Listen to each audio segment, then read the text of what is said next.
It's too big បង It's too big It's too big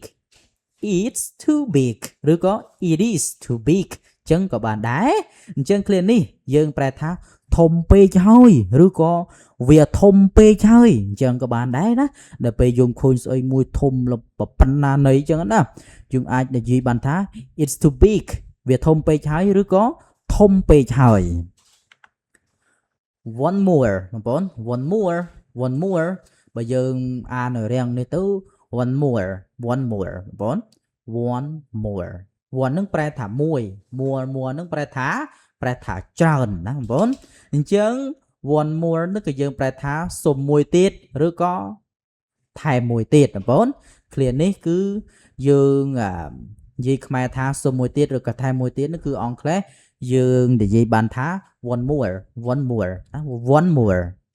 it's easy បងប្អូន it's easy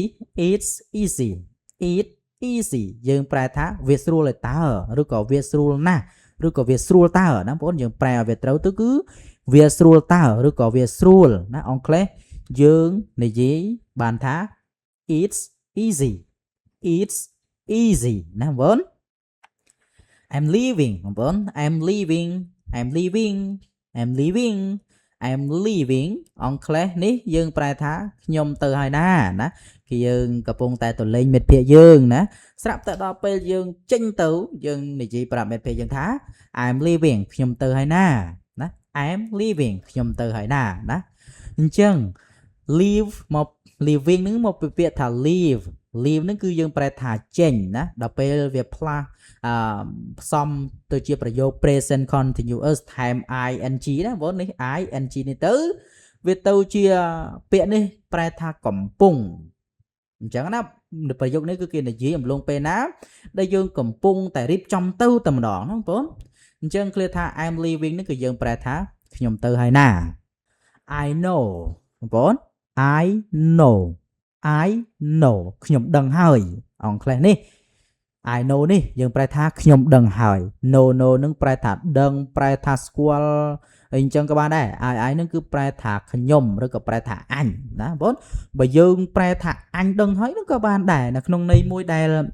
បៀបថាយើងខឹងមួយណាគេម្នាក់ឬក៏មិត្តភក្តិបងប្អូនយើងសាច់ឈាមចិត្តស្និទ្ធណាបងប្អូនពេលយើងគេប្រាប់យើងញយទៅវាដូចជាសាំដល់ណាយើងនិយាយអង់គ្លេសថា I know អញដឹងហើយអញ្ចឹងក៏ប្រែបានដែរណាបងអង់គ្លេសយើងប្រែឲ្យព្រោះប្រែអាក្រក់តាមតែយើងទេណាខ្ញុំដឹងហើយនោះគឺអង់គ្លេសយើងនិយាយថា I know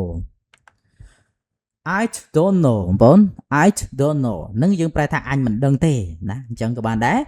I don't know អញមិនដឹងទេឬក៏ខ្ញុំមិនដឹងទេយើងនិយាយឲ្យវាមានសុជីវធម៌ក្នុងការប្រស័យទាក់ទងជាមួយអ្នកដទៃយើងប្រែថាខ្ញុំមិនដឹងទេបើយើងនិយាយជាមួយមិត្តភក្តិជិតស្និទ្ធរបស់យើងនោះគឺយើងប្រែថាអញមិនដឹងទេអញ្ចឹងក៏បានដែរ I don't know ខ្ញុំមិនដឹងទេ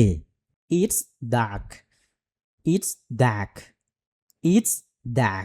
អញ្ចឹង clear នេះប្រែថាងងឹតណាស់បងប្អូន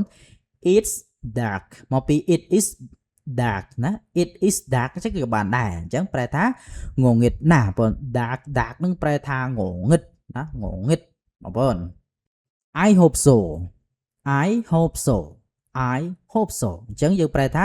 ខ្ញុំសង្ឃឹមថាអញ្ចឹងចុះបងប្អូនណាអញ្ចឹង clear ថាខ្ញុំសង្ឃឹមថាអញ្ចឹងចុះគឺអង់គ្លេសយើងនិយាយថា I hope so ណាបងប្អូន